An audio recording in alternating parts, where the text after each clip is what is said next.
کی قبولیت بالخصوص یہ ذکر فرزند رسول جو نہ صرف عظیم عبادت ہے بلکہ ہمارے لیے باعث ہدایت بھی ہے اور آخرت میں نجات کا ضامن بھی ہے، اس کی خصوصاً قبولیت کے لیے بہت بلند صلوات۔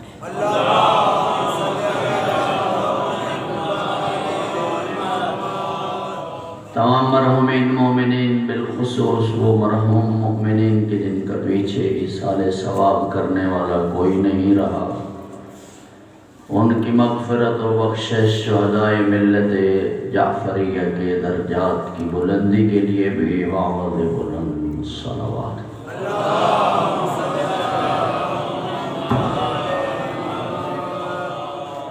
بارہ آقا مولا علیہ السلام کے ظہور کی تعجیل و صحت و سلامتی کے لیے بھی بہت بلند صلوات۔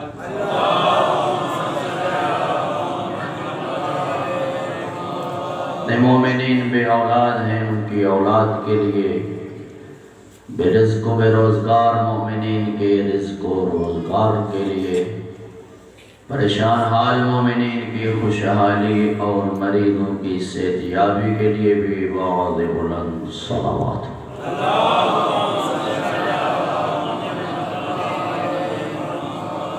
پورے جہان میں جہاں کہیں عزاداری سید الشہداء منائی جا رہی ہے، ان تمام عزاداروں کی سلامتی اور حفاظت کے لیے بھی بہت بلند صلوات۔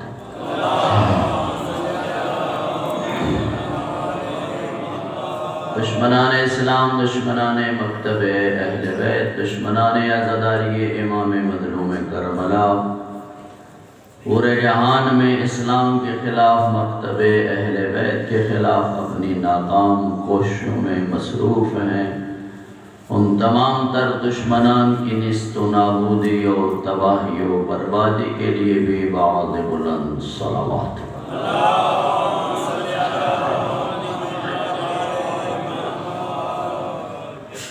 ماشاءاللہ لا حول ولا قوة الا باللہ العلی العظیم۔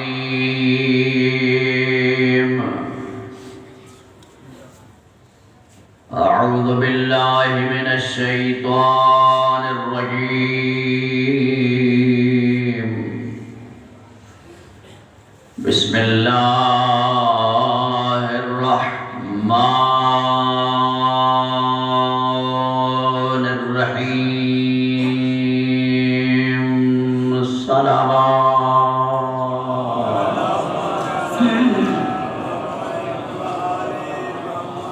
الحمدللہ رب العالمین بارئ الخلائق اجمعین، والصلاة والسلام علی رسولہ الکریم ابی القاسم محمد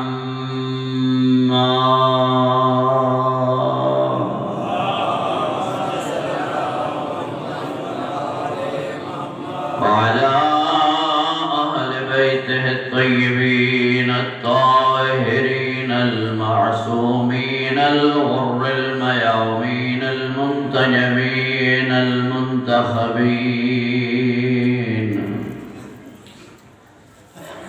لا سيما بقية الله في الأرضين،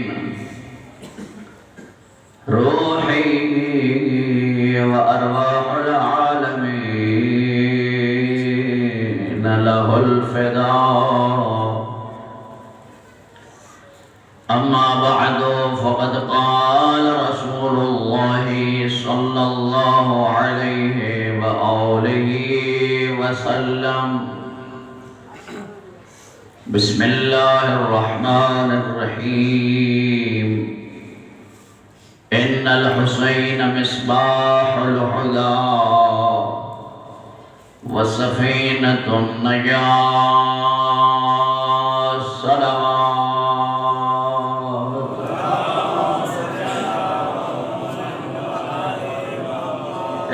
سے بارگاہ پروردگار میں کہ خداوند منان ہم سب کی اس مقام پہ حاضری کو عبادت شمار فرمائے۔ جو بھی شریک فرش اعضا ہیں پروردگار عالم ہر ایک شریک فرش اعضا کی دلی مرادوں کو پورا فرمائے۔ اگر کوئی کسی مشکل میں ہے پروردگار آسان فرمائے۔ مریضوں کو خدا شفا یاب فرمائے۔ بے اولادوں کو اللہ اولاد عطا فرمائے۔ جو بیٹوں کے طلبگار ہیں پروردگار عالم ان کی جھولیوں کو اولاد نرینہ سے آباد فرمائے۔ تنگ دست مومنین کو خدا رزق وسیع حلال طیب عطا فرمائے۔ جو بے روزگار ہیں اللہ انہیں بہتر سے بہترین روزگار نصیب فرمائے۔ خداوند منان سب مرحومین مؤمنین کی مغفرت فرمائے۔ بالاخص ہم سب کے مرحومین کو خدا مغفرت کاملہ سے سرفراز فرمائے۔ بالاخص اس ادارے کے مسجد و امام بارگاہ کے آباد کار جتنے دنیا سے چلے گئے ہیں خداوند منان ان کو کروٹ کروٹ جنت نصیب فرمائے۔ خداوند ذوالجلال شیان جہان کی آپ حفاظت فرمائے۔ دشمنان تشیع کو خدا نیست و نابود فرمائے۔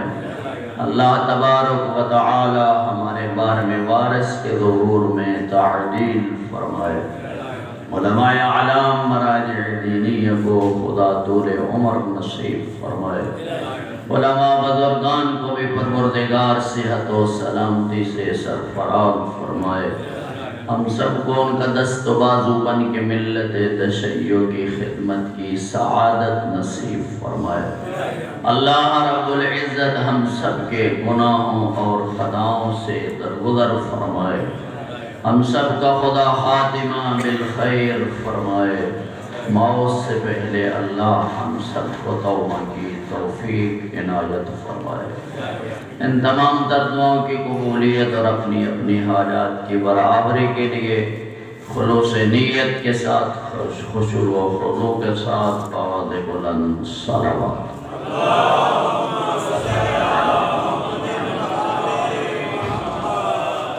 ہزارہ اللہ کے احسان ہیں کہ جس کریم اور مہربان اللہ نے ہم سب کو اشرف المخلوقات خالق فرمایا ہے۔ جتنی بھی اللہ کی مخلوق ہے اس سب مخلوق خداوند ذوالجلال میں سے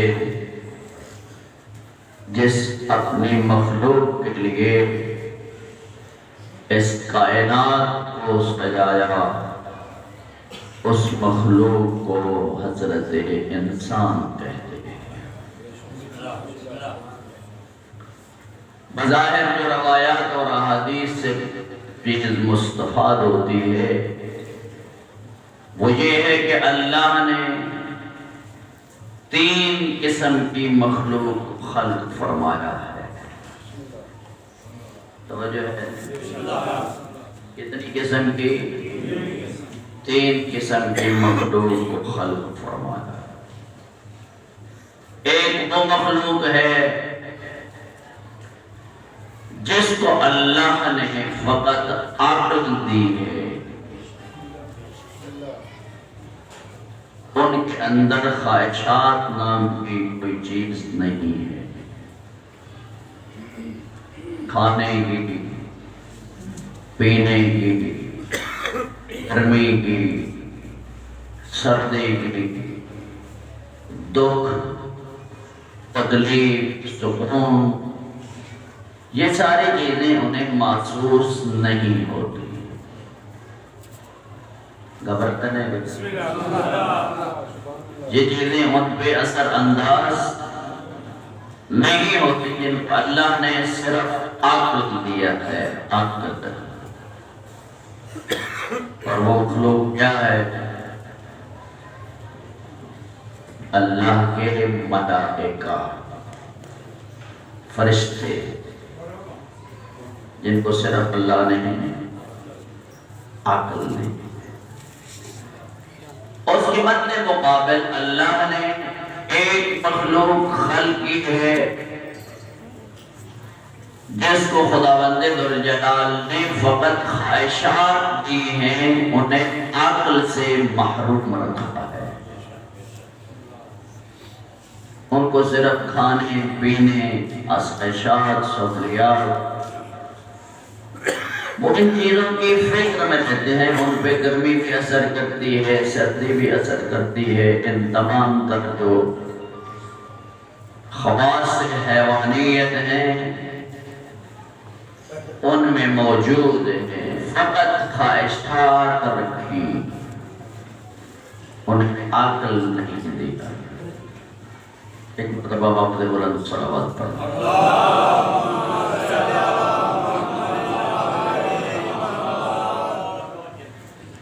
وہ کون ہے صرف خواہش دی عقل سے محروم رکھا؟ وہ حیوان۔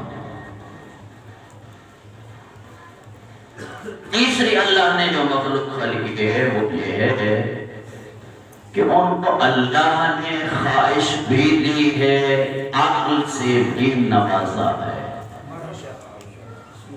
عقل بھی دی، ساتھ اور سائد کیا دی؟ عقل بھی اور خواہش، دونوں چیزیں عطا کی۔ وہ مخلوق کیا ہے؟ یہ بھی حضرت انسان۔ معصوم نے فرمایا کہ اگر کسی انسان کا عقل جو ہے وہ اس کی خواہشات پہ غالب رہے، یہ وہ خوشبخت انسان ہے کہ اللہ کے فرشتے بھی اس کی خدمت کو اپنے لیے سعادت سمجھتے ہیں۔ توجہ میری طرف ہے۔ عقل خواہشات پہ غالب رہے تو یہ انسان فرشتوں سے بھی افضل ہے۔ فرشتوں کو بھی اللہ نے انسان کی خدمت کے لیے خلق کیا۔ ملائکہ کو انسان کی خدمت کے لیے خلق کیا۔ مخلوق ملائکہ بن جاتا ہے انسان، لیکن تب جا کر جب اس کی عقل اس کی خواہشات پہ غالب رہے۔ اگر اسی طرف آپ توجہ رکھیں سبق کو ٹھیک ہوتا رہے، عقل خواہشات پہ غالب رہے تو یہ انسان فرشتوں سے بھی افضل بن جاتا ہے۔ اور خدا نہ کرے انسان کی خواہشات عقل پہ غالب آ جائیں، پھر ارشاد فرماتا ہے قرآن مجید میں اولئک کالانعام بل ھم اضل۔ یہ وہ بد نصیب ہے کہ جس کی خواہش عقل پہ غالب آ گئی۔ حیوان تو خدا حیوانوں سے بھی بدتر ہے۔ تمہیں فرمائی اب اس کے ذیل میں خود انسان نے اندازہ لگانا ہے کہ خدا ذوالجلال نے اس حضرت انسان کو کتنی بڑی باعظمت مخلوق خلق فرمایا ہے کہ فرشتے بھی اس کی خدمت کے لیے اللہ نے خلق کیے ہیں، مگر کس کی خدمت کے لیے؟ جس کا عقل خواہش پہ غالب رہے۔ اگر خواہش عقل پہ غالب آ جائے یہ تو حیوانوں سے بھی بدتر ہو جائے۔ اس کی تو اصلاً انسانوں میں کوئی پہلی ہوئی نہیں، یہ تو انسانی کہلوانے کا حقدار ہی نہیں۔ اللہ نے ہمیں نبی اعظم امتی بنایا، اور پھر اس کے کتنے احسانات ہیں کہ اس اللہ نے ہم سب کو امیر المؤمنین علی بن ابی طالب اور ان کے 11 معصوم بیٹوں کی امامت کے سائے میں زندگی بسر کرنے کی توفیق عطا فرمائے۔ ایک مرتبہ صلوات پڑھ لیں۔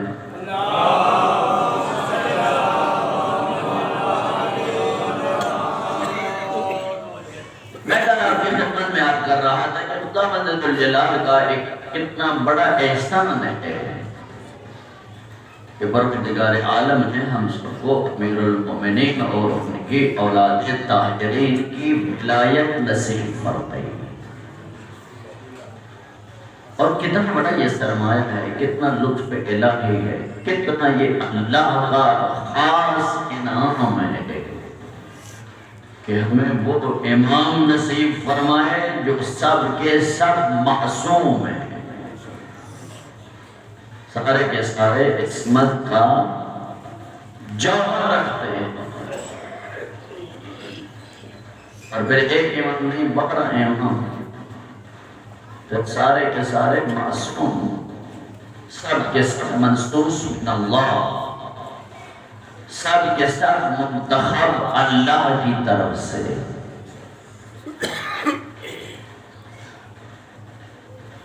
لا الہ الا اللہ محمد الرسول اللہ علی ولی اللہ پڑھنے والا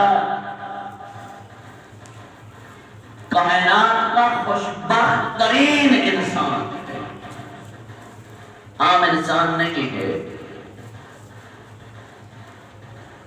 یہ خداوند ذوالجلال کا یہ بھی منتخب شورا بند ہے کہ جس کو اللہ نے امیر المؤمنین کی ان کی اولاد طاہرین کی ولایت نصیب فرمائی، جس طرح کہ امام جعفر صادق علیہ السلام کے پاس ایک بندہ آیا،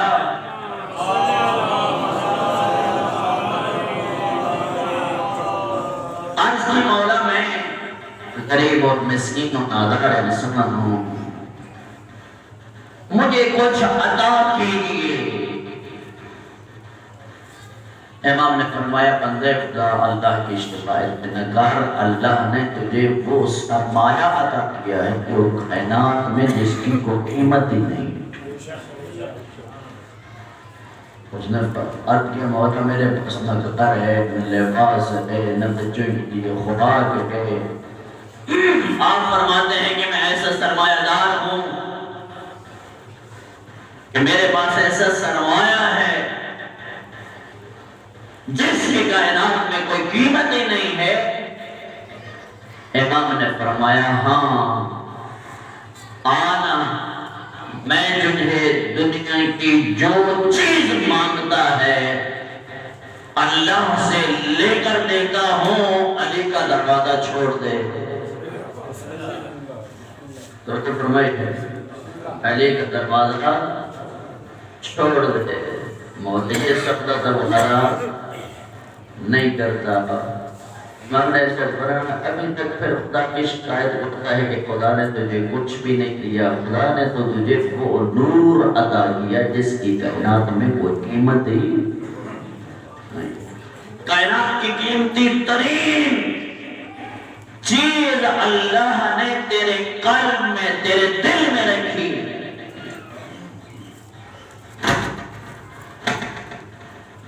ایک مرتبہ صلوات پڑھ لیں۔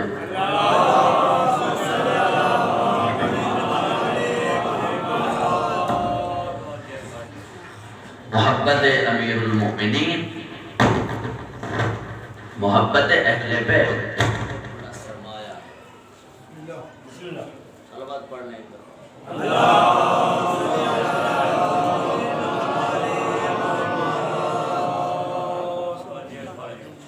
محبت اہل بیت، محبت امیر المؤمنین بہت بڑا سرمایہ ہے انسان کے لیے۔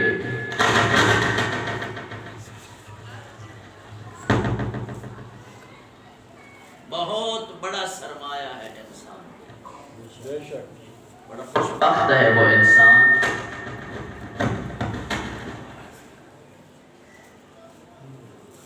بہت خوشبخت ہے وہ انسان جو امیر المومنین کی ولایت کا کلمہ پڑھتا ہے بہت خوش بات انسان ہے۔ لیکن یاد رکھو محبت امیر المومنین کا کلمہ پڑھنا یا محبت امیر المومنین کا دعویٰ کرنا یہ خوش بختی کی علامت ضرور ہے،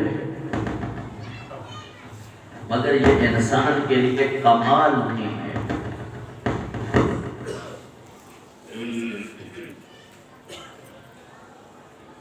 ایک مرتبہ صلوات پڑھ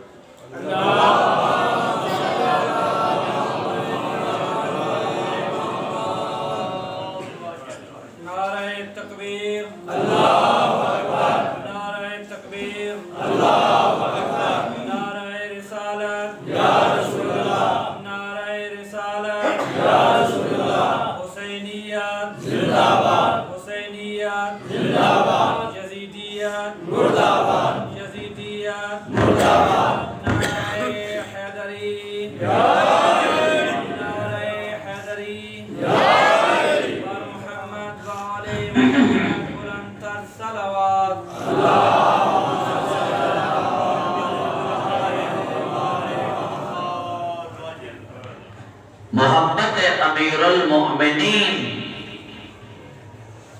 بہت بڑا افتخار ہے انسان کے لیے، بڑی خوش قسمتی اور خوش بختی ہے کہ انسان امیر المومنین کا محب ہو۔ لیکن یاد رکھیں محبت امیر المومنین کا ہونا انسان کے لیے خوش بختی کی علامت ضرور ہے، مگر فقط محبت انسان کے لیے کمال نہیں۔ گھبراتا نہیں کہ محبت ہے امیر المومنین انسان کے لیے بہت بڑی خوش بختی کی علامت ہے، مگر انسان کے لیے یہ کمال نہیں ہے۔ کمال انسان کے لیے یہ ہے کہ محب علی بھی ہو، علی کا شیعہ بھی ہو، علی کا شیعہ بھی ہو۔ اب آپ پریشان ہو جائیں گے کہ محب کیا ہوتا ہے تو پھر شیعہ کیا ہوتا ہے۔ میں نے آپ سب کی خدمت میں 4 فرق بیان کرنے ہیں محب اور شیعہ کے، کہ محب کیا ہوتا ہے اور شیعہ کیا ہوتا ہے۔ سب آپ متوجہ ہیں، جیسے بیکر تھوڑا سا گڑبڑ تھوڑا کوئی بات نہیں ہے، آپ نے اپنی سماعتیں میری طرف رکھنی ہے، آپ نے اپنی توجہ بھی میری طرف رکھنی ہے، اپنی توجہ کو بالکل یکجا کرنے کے لیے بلند تر صلوات پڑھیں۔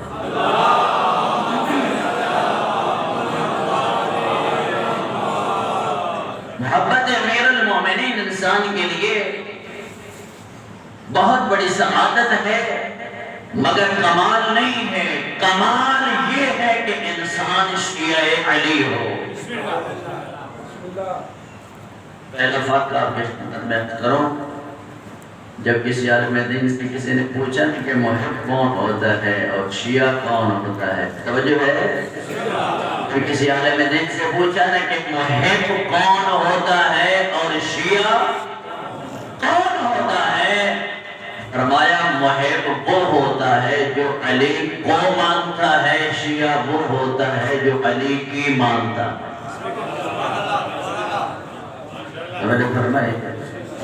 وہ ہوتا ہے جو علی کو مانتا ہے، شیعہ وہ ہوتا ہے جو علی کی۔ اب صرف علی کو ماننا کمال ہے کہ علی کی ماننا بھی کمال جی؟ علی کی ماننا کمال ہے۔ اللہ دوسرا فرق، محب علی اس کو کہتے ہیں جو تنہا جنت میں چلا جائے۔ یقیناً جو محب علی ہے اس نے آخر جنت میں جانا ہے، تھوڑا سا ٹائم سے تھوڑا سا دیر سے جائے یا وقت پہ چلا جائے، محب علی نے جنت میں ہر صورت جانا ہے۔ محب علی وہ ہے کہ جو تنہا جنت چلا جائے، تنہا۔ شیعہ اس کو کہتے ہیں جو تنہا نہیں، جو اوروں کی شفاعت کر کے ان کو جنت لے جائے۔ سمجھ گئے؟ شیعہ وہ ہے جو گناہگاروں کو بھی شفاعت کر کے ان کو جنت میں، اب تنہا جنت میں چلے جانا کمال ہے اور ان کو جنت میں لے جانا کمال جی دوسروں کو۔ اور یہ روایت ہے اور حدیث ہے، معصوم نے فرمایا قیامت کے دن جا کر لوگوں کو علی کے شیعہ کی عظمت کا پتہ چلے گا، جس کو اللہ مقام شفاعت پہ کھڑا کر کے کئی ہزار گناہگاروں کی شفاعت کا اسے حق ادا فرمائے۔ شیعہ امیر المؤمنین شفیع بن کے آگے کا قیامت ہے، شفیع گناہگاروں کی شفاعت۔ اللہ تیسرا بات یہ ہے کہ محب اس کو کہتے ہیں جو تنہا جام وسط جا کے پی لے، مگر شیعہ وہ ہے کہ جو تنہا نہ پیے بلکہ وہ بھی جا کر اپنے وجود کی برکت سے دوسروں کو جام کوثر سے سیراب کرے۔ آخری فرق یقیناً لذت آئی، اگر سارے متوجہ ہوں گے محب علی اور شیعہ علی میں فرق۔ محب علی اس کو کہتے ہیں علی سے محبت عطا ہو، فرمائیے محب علی کس کو کہتے ہیں؟ یہ تو سارے بولے سو تو میں تو اکثر سے محب علی کس کو کہتے ہیں؟ جو علی سے محبت کرے۔ محب علی اس کو کہتے ہیں جو علی سے محبت کرے۔ شیعہ وہ ہے جس سے علی محبت کرے۔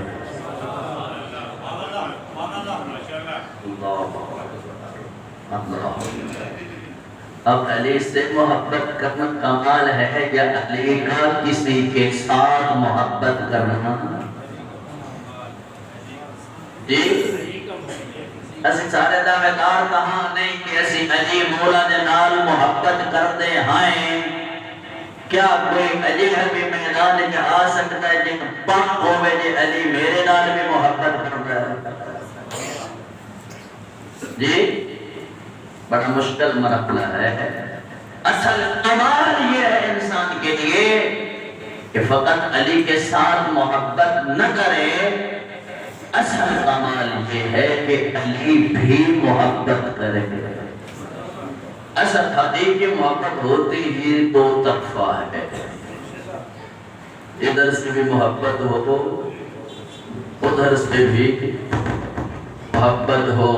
میسم دمار کی چھوٹی سی دکان تھی کوفہ کے بازار میں۔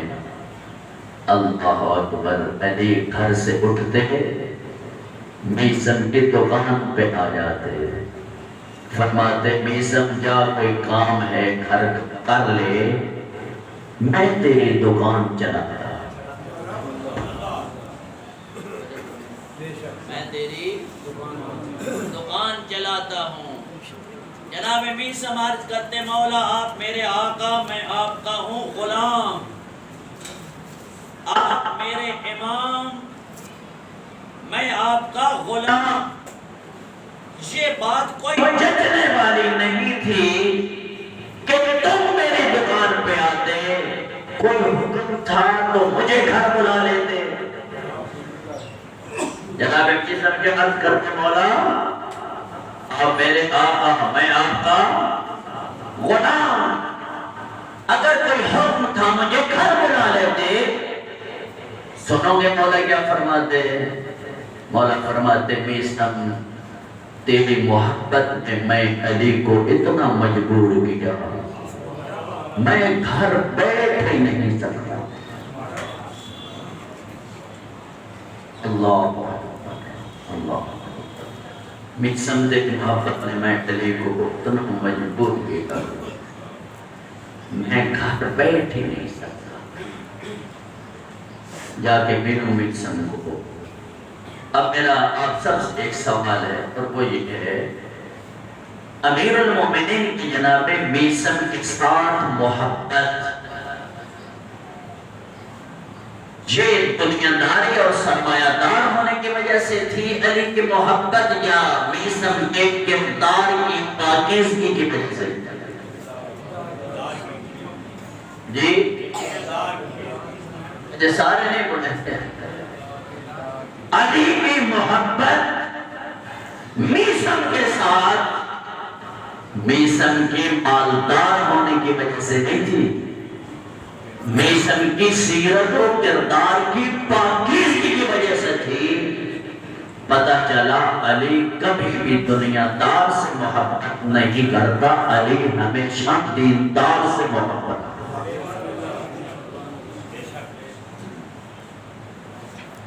علی کبھی بھی دنیا دار سے محبت نہیں کرتا بلکہ علی وہ ہستی ہے جو دنیا سے بھی نفرت دنیا دار سے بھی نفرت اور بن سور کے آئی تھی نا دنیا علی کی خدمت میں دھوکہ دینے کے لیے.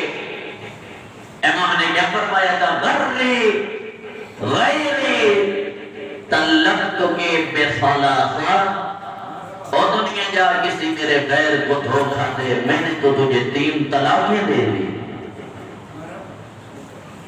اس کے بعد کوئی رجوع کا نہیں.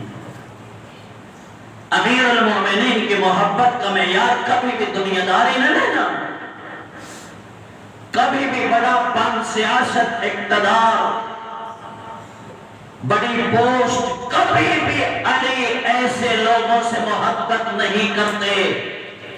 علی مولا ہمیشہ اس سے محبت کرتا ہے جس کا کردار پاکیزہ ہوگا جس کی سیرت پاکیزہ جس کی روش اچھی ہوتی ہے. ساڑھے دون میں یاری بدل گئے نہ قدر کے آمین پیسے کوٹھی نوی گڑی نوی معاشرہ سیاست اپنے علاقے دی وچ بڑا حصہ تبصرے پہ کی کرنے بسائیاں دا بڑا ساٹے دا کرم ہے. سائیں ساٹے دا بڑا راضی سائیں بڑا ساٹے دا کنج رازین بھئی کنج رازین جو کوئی دنیا کی کسی قسم کی کمی ایڈا کوئی سائیاں دی مہربانی ایڈی کوئی سائیاں دی کرم نوازی جو کوئی دنیا کی کسی چیز کی میں کمی نہیں ہے. نماز پڑھتا ہے پسند پتلی پیڑی پڑھتے ہوئے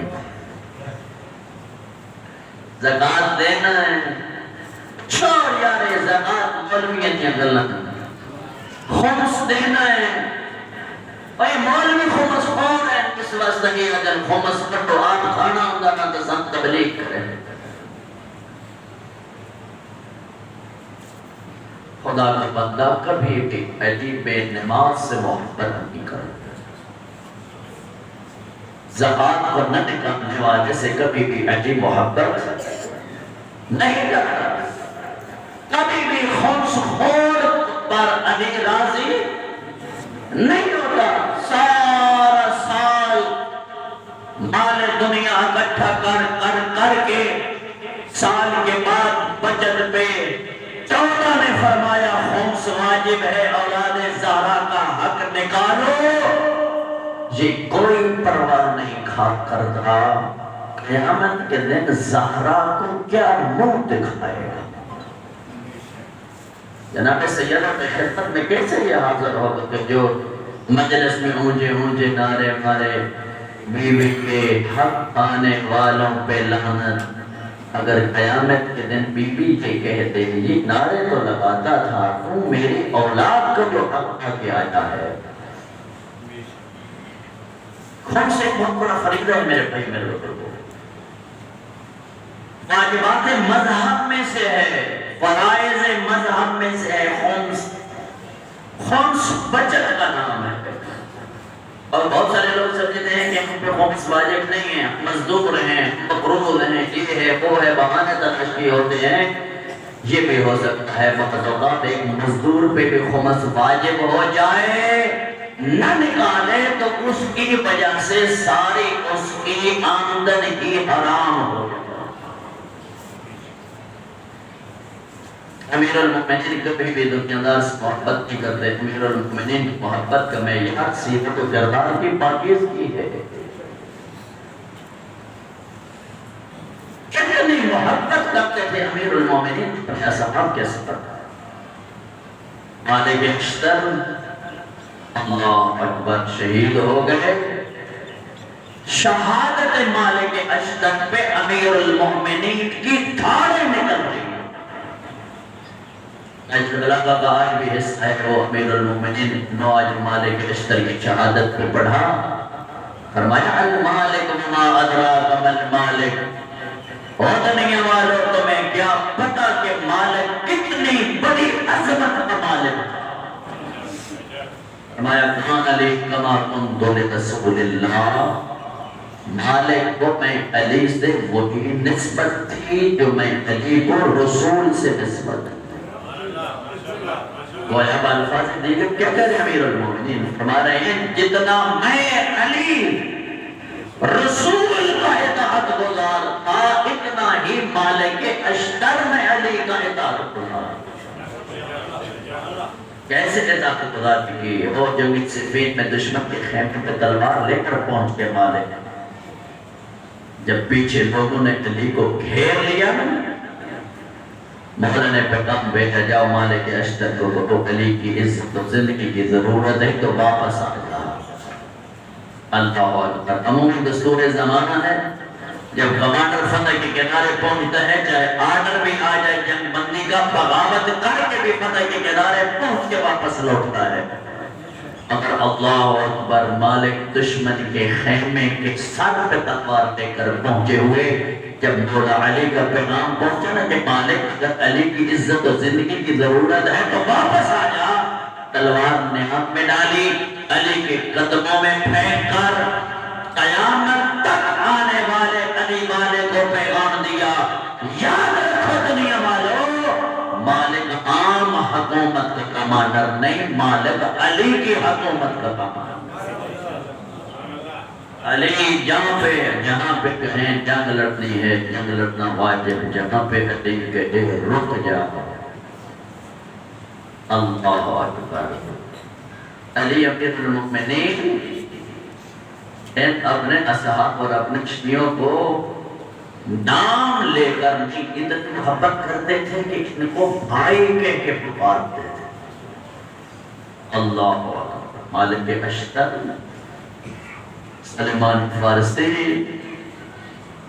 عمار بن یاسر، مقداد، ایوب انصاری، کتنے یہ بزرگ صاحب امیر المؤمنین کی جن کے ساتھ امیر المؤمنین ہمیشہ ان کی کردار و سیرت کی پاکیزگی کی وجہ سے اتنے پرتکلف رہتے تھے کہ امیر المؤمنین کبھی بھی نام لے کر نہیں پکارتے، ان کو اپنا بھائی کہتے پکارتے۔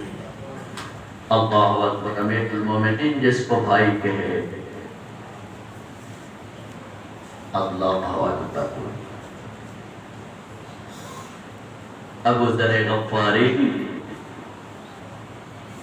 کتنا بڑا مجاہد، حکومت مدینہ نے امیر المؤمنین کے محبت کے جرم میں شام بدر کر دیا۔ تنہا ابو ذر شام کی گلی کوچیوں میں چکر لگاتے اور بچوں کو اکٹھا کر کے خود اونچی جگہوں پہ کھڑے ہو جاتے اور علی کا قصیدہ پڑھتے۔ شیعہ معاشرہ ہو نا، شیعہ ماحول ہو، شیعہ مجمع ہو، کھا پی کر فیسیں لے کر شیعوں میں علی کا قصیدہ پڑھنا بڑا آسان ہے، مگر دشمن ماحول میں بھوکے اور پیاسے رہ کے علی کی عظمت بیان کرنا بڑی مشکل ہے۔ اور یہ اصحاب امیر المومنین کی سیرت و کردار میں ہی ملتا ہے، چاہے کتنی بھی مشکل آئی کبھی بھی کسی مقام پہ محبت علی پہ سودا نہیں کیا۔ شام کی گلیوں میں چکر لگاتے، بچوں کو اکٹھا کر کے مجھے جگہ پہ کھڑا ہو جاتے، علی کی عظمت کا قصیدہ پڑھتے کہتے علی خیر البشر من ابا فقط کفر۔ دنیا والوں، علی افضل انسان ہے، جو علی کا منکر ہے وہ کافر ہے۔ یہ کہاں پہ قصیدہ پڑھتے تھے فکر المومنین؟ جناب ابو ذر حکومت شام کے مرکز میں کھڑے ہو، لیکن کیا کردار کی پاکیزگی تھی، کیا عزت تھی حضرت ابو ذر کی۔ دشمن ماحول، دشمن حکومت، تمام مسائل دشمن کے ہاتھوں میں، لیکن علی کا سچا صحابی دشمن کی آنکھوں میں آنکھیں ڈال کر قصیدہ علی پڑھتے تھے، مگر کسی کی کوئی جرأت نہیں تھی کہ ابو ذر کو کوئی ہاتھ نہ لگا۔ یہ اصل کیا وجہ تھی؟ حضرت ابو ذر کا فارغ و مالدار تھا، نمار تھا، کوئی جنگجو تھا، یا اپنے علاقے کا کوئی بڑا سیاستدان تھا؟ نہیں، حضرت ابو ذر غفاری کی سیرت و کردار اتنی بلند اور پاکیزہ تھی کہ بڑے بڑے دشمن بھی حضرت ابو ذر کو ہاتھ ڈالنے سے ڈرتے۔ لیکن جتنی بڑی بھی دشمن حکومتیں تھی، کبھی بھی کسی مقام پہ ابو ذر نے ان دشمنوں سے ڈر کے علی کی محبت کو نہیں چھوڑا۔ اللہ اکبر! آخر دشمن ہاتھ کھڑے کر گیا، مدینہ کی حکومت کو خط لکھا کہ تم نے ہمارے ہاں تحفہ بھیجا تھا نا، اس نے تو ہم اپنی نیند میں بھی حرام قرار دیے، واپس بلاؤ۔ حکومت مدینہ نے خط لکھا، اس کو واپس بھیج دو۔ اب ابو ذر وہاں سے شام سے مدینہ واپس آیا، کتنے 100 میل کا سفر، جہاز پہ نہیں، کسی گاڑی پہ نہیں، کچھ آرام دہ سواری نہیں، بے پالان اونٹ، اور اس پہ بھی ابو ذر آزاد نہیں۔ ابو ذر کو اونٹ پہ باندھ کر مدینہ بھیجا، رستے میں اترنے کی اجازت نہیں، رستے میں بیٹھنے کی اجازت نہیں۔ اللہ مرخین نے لکھا ہے کہ جب ابو ذر مدینہ پہنچے نا، مدینہ، اونٹ سے ابو ذر کو اتارا گیا، ابو ذر کی پنڈلیوں کا گوشت ہڈیوں سے جدا ہو چکا تھا۔ ابو ذر کی پنڈلیوں کا گوشت ہڈیوں سے جدا ہو چکا تھا، خون بہہ رہا تھا، لیکن یہ ساری سفر کی تکلیف، تھکاوٹ، یہ زخم، یہ مصیبتیں، یہ تکلیفیں، ان کی کوئی پرواہ نہ کی ابو ذر نے۔ روایت میں ہے کہ جب مدینہ کی گلی میں اترے، کوئی پرواہ نہ کی اپنے زخموں کی، مدینہ کی گلی میں قدم رکھتے ہی وہی نعرہ لگایا، علی خیر البشر من ابا فقط کفر۔ دنیا میں تم یہ سمجھتے ہو کہ میں علی تو علی کا دروازہ چھوڑ دوں گا، علی کی محبت چھوڑ دوں گا؟ نہیں، جتنا دل ہے تمہیں، جس انداز میں چاہو پیش آؤ، زندگی ختم ہو سکتی ہے مگر علی کی محبت پہ سودا نہیں ہو سکتا۔ شریعت آسان نہیں ہے، شریعت مشکلات کا نام ہے، شریعت دکھوں کا نام ہے، شریعت تکلیفوں کا نام ہے، شریعت پریشانیوں کا نام ہے۔ لوگ سمجھتے ہیں کہ دنیا کے حوالے سے انسان خوشحال ہو جائے تو اس پہ اہل بیت راضی ہو جاتے ہیں۔ ایک بندے نے آ کر مولا کی خدمت میں دعویٰ کیا، مولا میں آپ کا شیعہ۔ امام نے ارشاد فرمایا، اگر ہمارا شیعہ ہے تو پھر دنیا کی تکلیفوں کے لیے تیار ہو۔ امام نے فرمایا ہمارے سینوں پہ دکھ اور تکلیفیں اتنا تیزی سے اترتی ہیں اتنا پہاڑوں سے تیزی سے بارش کا پانی بھی نہیں اترتا۔ ابھی چند دن گزرے تھے کہ حکومت مدینہ کو پھر ابو ذر نے اس انداز میں احتجاج کر پریشان کیا، مدینہ کی حکومت آخر ابو ذر سے جان چھڑانے کے لیے ربضہ کی جنگل کی طرف بدر کر دیا۔ اللہ اکبر، بچے لیے اپنے جانور ساتھ لیے مدینہ سے ربضہ کے جنگل کی طرف نکل پڑے۔ حکومت نے ساتھ یہ بھی آرڈر کیا کہ کوئی بھی ابو ذر کو کل الوداع کرنے کے لیے نہ نکلے، جو نکلے گا حکومت اس کے ساتھ سختی سے نمٹے گی۔ اللہ اکبر، کتنا خوشبخت تھا ابو ذر۔ مدینے سے نکلے نا، ادھر سے ابو ذر نکلے، ادھر سے علی اور حسنین نکلے۔ ابو ذر کو الوداع کرنے کے لیے الوداع کرتے کرتے علی کہہ رہے تھے بھائی ابو ذر اللہ کے حوالے، جوانان جنت کے سردار حسنین کہہ رہے تھے چچا ابو ذر اللہ کے حوالے۔ اللہ اکبر، ساری مشکلات یہاں پہ کافور ہو گئی جب جوانان جنت کے سرداروں نے ابو ذر کو چچا کہہ دیا۔ ساری مشکلات یہاں پہ ختم ہو گئی۔ اللہ اکبر، چلتے ربضہ کے جنگل کی طرف، ربضہ کے جنگل میں پہنچتے پہنچتے رستے میں جانور مر گئے، بچے مر گئے۔ وہ جنگل میں پہنچے نا، ایک چند سال کی بچے اور ابو ذر تنہا، زادرہ ختم۔ ابو ذر خود بھی درخت سے پتے جھاڑ کے کھاتے، اور چھوٹی سی بچی کو بھی کھلاتے۔ بڑا تو بڑا ہوتا ہے نا، جو چھوٹا ہوتا ہے اس کو کیا علم کہ یہ ہم ان مصیبتوں کا شکار کیوں ہو رہے ہیں۔ پوچھا نہیں ہوگا ابو ذر کی بیٹی نے بابا ابو ذر ہم درختوں کے پتے کیوں کھانے پہ مجبور ہو گئے ہیں؟ یقیناً پوچھا ہوگا تو ابو ذر نے جواب دیا ہوگا بیٹی ابھی تو وقت آیا ہے علی کی محبت کی قیمت چکانے کا۔ اللہ اکبر، میرے بھائی میں بزرگوں کی باتیں سننی آسان ہے، پوچھو جگر ہے ابو ذر سے جو ربضہ کے جنگل میں درختوں کے پتے جھاڑ کے خود بھی کھاتا اور چھوٹی سی معصوم بچی کو بھی کھلاتا۔ لیکن شاید یہ بھی وقت آسان تھا۔ اس سے مشکل وقت آیا جب ابو ذر کو امیر المؤمنین کی اس وصیت کے مطابق موت کا وقت قریب آیا۔ رات بیٹھے ہیں، اپنی بیٹی کو پیار کر رہے ہیں، وصیتیں کر رہے ہیں اور کہتے ہیں بیٹی میں کل مر جاؤں گا۔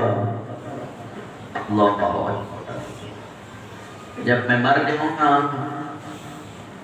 میرے ہاتھ پاؤں بنانا، میری میت کو چادر ڈال دینا، اور اس کے بعد ایک آفتہ آئے گا ان کو کہنا کہ صحابی رسول ابو ذر وفات پا گیا ہے، اس کے غسل و کفن کا انتظام کرو۔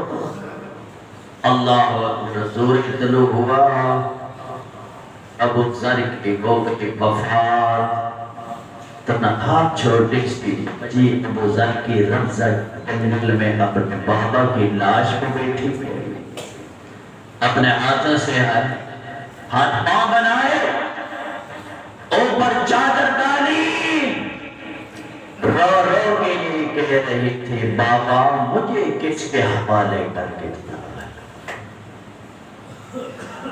روتی روتی تھوڑی دیر کے بعد دیکھا کہ دور سے ایک قافلہ نمودار ہوا، جس قافلے کا سالار تھا مالک اشتر، قریب آئے، جنگل بیابان جنگل میں جب دیکھنا کہ ایک بچی ہے کسی میت پہ تنہا رو رہی ہے، پوچھا بیٹا کیا ماجرا ہے؟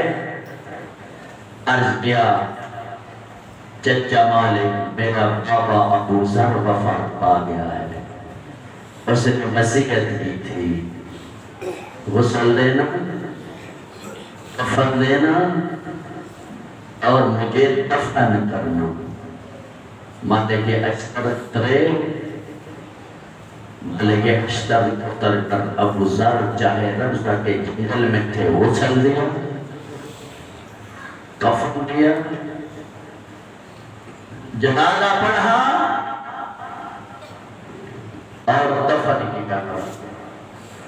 میں کہتا ہوں ابو ذر تو پھر بھی خوش بخت تھا، چاہے رمضہ کا جنگل تھا لیکن تجھے غسل تو مل گیا، تجھے کفن بھی مل گیا، تیرا جنازہ بھی پڑھا گیا اور تجھے دفن بھی کیا گیا۔ ابو ذر تو کجا؟ فرزند زہرا حسین کجا؟ جس کو مسلمانوں نے غسل دیا، مسلمانوں نے کفن کیا، نہ مسلمانوں نے جنازہ پڑھا، نہ مسلمانوں نے فرزند زہرا کو دفن کیا، نہ روتے نہ غسل دیتے مسلمان، چونکہ شہید کا غسل خون ہوتا ہے، نہ روتے نہ دیتے کفن حسین کو، کہ وہی لباس شہید کا کفن ہوتا ہے، نہ پڑھتے جنازہ جو کہ معصوم کا جنازہ معصوم پڑھتے ہیں، نہ دفن کرتے نہ روتے، آگے کوئی وارث دفن کر لیتا، لیکن رلاتی کون سی بات ہے؟ وہ یہ ہے کہ ان ظالموں نے فرزند زہرا کو غسل و کفن دینے کی بجائے زہرا کے لال کی لاش پہ اس انداز میں گھوڑے دوڑائے، رسو شدرہو بزہرے۔ مورخین لکھتے ہیں کہ حسین کے سینے کی ہڈیاں پشت سے ملتے، اور اس انداز میں کمالی کہ حسین بن علی کی لاش کو کہ سکی بہن زینب 11 محرم کو جب اپنے بھائی کے لاشا پہ آنے کو پہچان نہ سکی، ابو ذر ہو کے دفن ہونے کے بعد ابو ذر کی بیٹی اپنے بابا کی قبر کو ہاتھ سے لگا کر رو رہی ہے، کافی دیر تک روتی رہی ابو ذر کی بیٹی۔ تھوڑی دیر کے بعد مالک اشتر آگے بڑھے، بڑی محبت اور شفقت سے ابو ذر کی بیٹی کو بابا کی قبر سے جدا کیا۔ میں عرض کروں گا ابو ذر تیری بیٹی بڑی خوش قسمت تھی، چاہے تو جنگل میں وفات پا گیا، چاہے تنہا رہے گی تیری بیٹی، مگر تیری قبر پہ بیٹھ کر رونے سے کسی نے روکا نہیں، تیری بیٹی کو کسی نے مارا نہیں، بڑی محبت سے مالک نے تیری بیٹی کو تیری قبر سے جدا کیا، لیکن میں قربان جاؤں ابو ذر تیری بیٹی کو جا، حسین کی سکینت کو جا۔ جب آئی نا روز عاشور اپنے بابا کی شہادت کے بعد اپنے بابا کی قبر پر رو رہی تھی، بابا کی لاش گلے سے لگایا ہوا تھا کہ ظالم آیا جس نے حسین کی بیٹی کو تماچوں سے جدا دیا۔ تماچے لگے نا، مجھے آواز سے پہلے کر کے کہہ رہی تھی بابا، او میرا حسین بابا، تیری دنیا سے جانے کے بعد یہ ظالم مجھے تماچے مارتا ہے۔ اللہ لعنت اللہ علی القوم الظالمین۔